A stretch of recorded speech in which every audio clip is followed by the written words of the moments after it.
Hello, this is Steve from Beaute's Leatherworks. Today's project is this vintage shell Hanover shoes. Now you might say that looks good. What's wrong with it? Well, soles and heels have been done already. We finished all that. Okay. Today we're going to work on the French binding. French binding is this finish on the top line of the shoe. Okay, that's a little bit damaged as you can see. Now the older shoes, most of the older shoes will use a like a fabric type they put around the edges here. I don't know why they used fabric, but I mean obviously over time it just cracks and starts to fail and fall apart. Now the French binding is a piece of leather basically. Let's say this is the uppers of the shoe, which is right there. A thin piece of leather is stitched on the edge and folded over like this. This is what you see from the outside. It just kind of hides the raw edges of the uppers right around the edge. So that's what we're going to do today. We're going to replace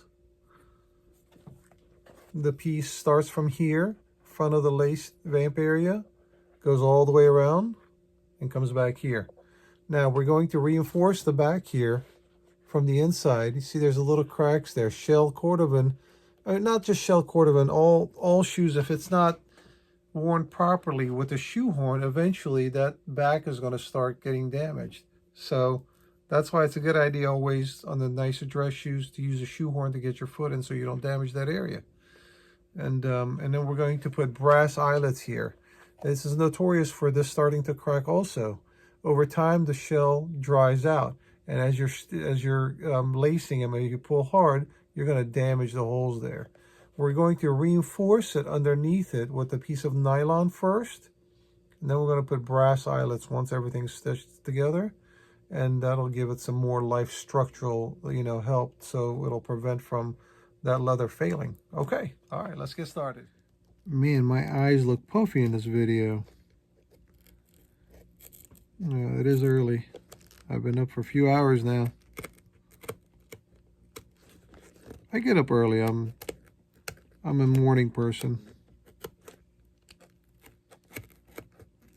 A couple hours of sleep here and there is all I need. Look how light the shell was. Wow. Interesting.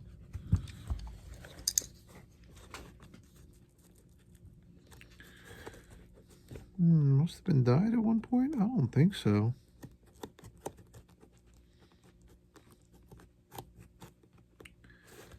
I'm going to trigger somebody again for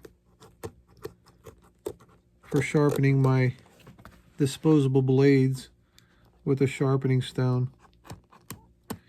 I got a comment the other day that I should use a straw and honing lotion or something for sharpening the blades.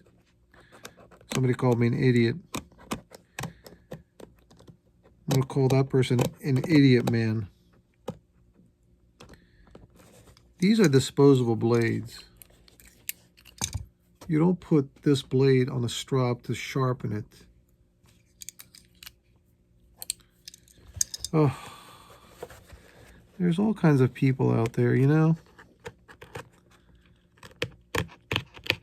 But I don't think I would ever watch a video and call somebody an idiot for doing something, even though that something might be the wrong thing to do he's doing. I just would never do that.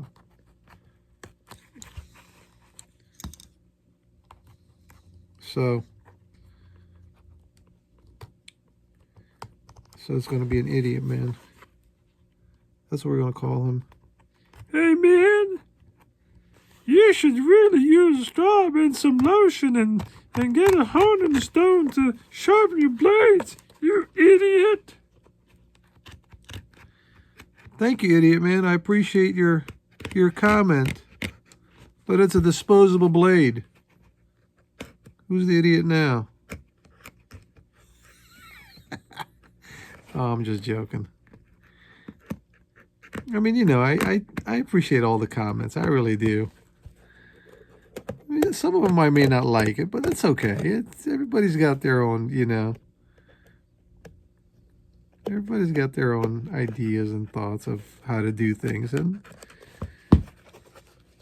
if they're sharpening their blades the proper way, like Idiot Man has explained, then so be it. You know, it's okay. Doesn't make you bad or good. It's just another way of doing something.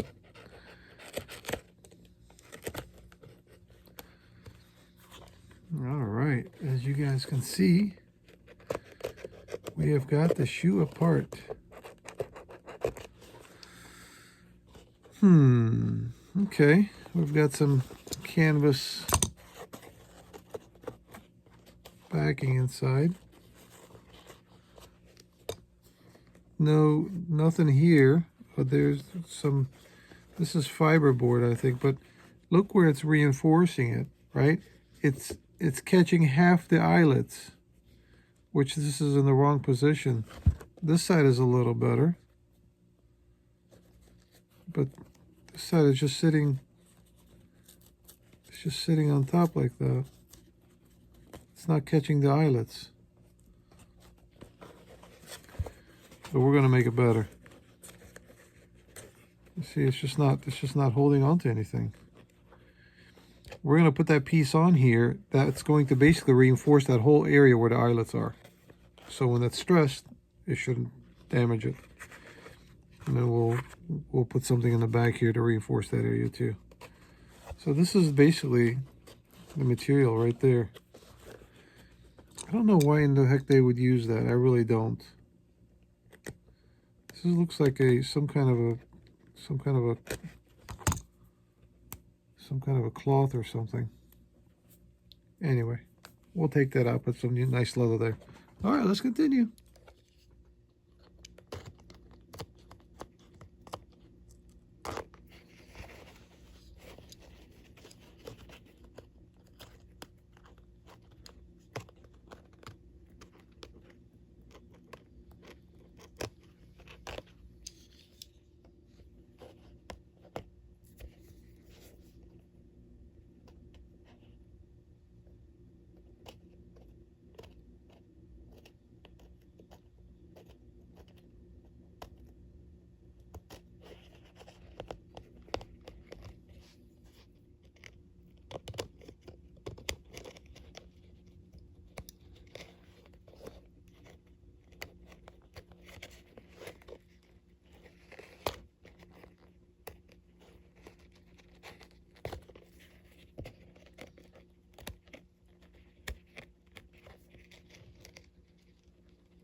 This green material is basically a nylon piece of fabric that doesn't allow the leather to stretch.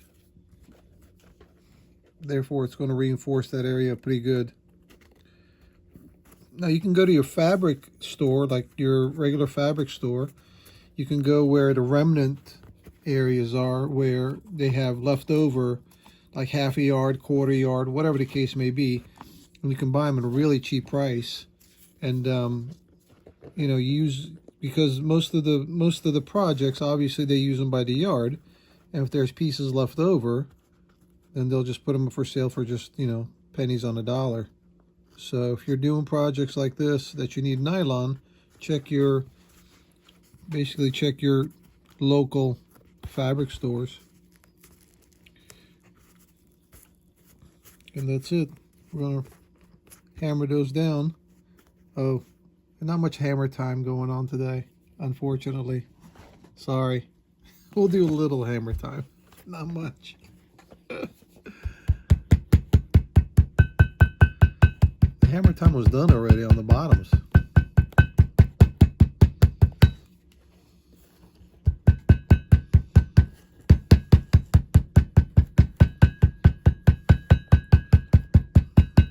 Now when that fabric, when that lining right here comes on top of here, and then the eyelets are put together, man, this is going to be very, very durable.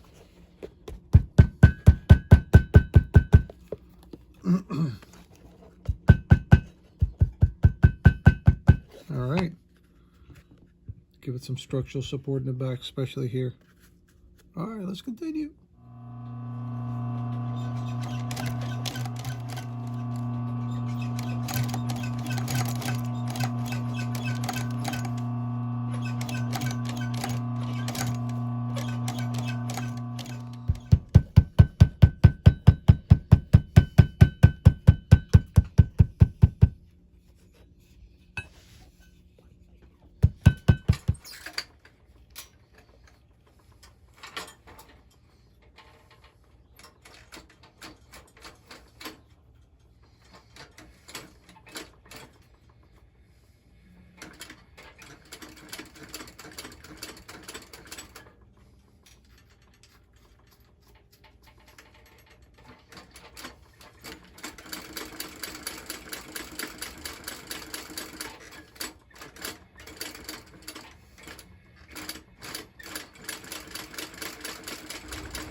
Happy little gold flowers. Nice. All right, welcome back. We are done with another project.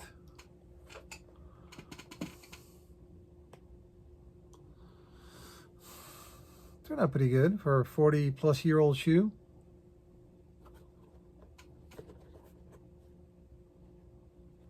So now the customer's not going to have any issues with, well, I hope not. Okay, so it's not 100% guarantee with these old shells. You know, you never know what could happen if you tug on them too hard. But with that reinforcement underneath, that should definitely help.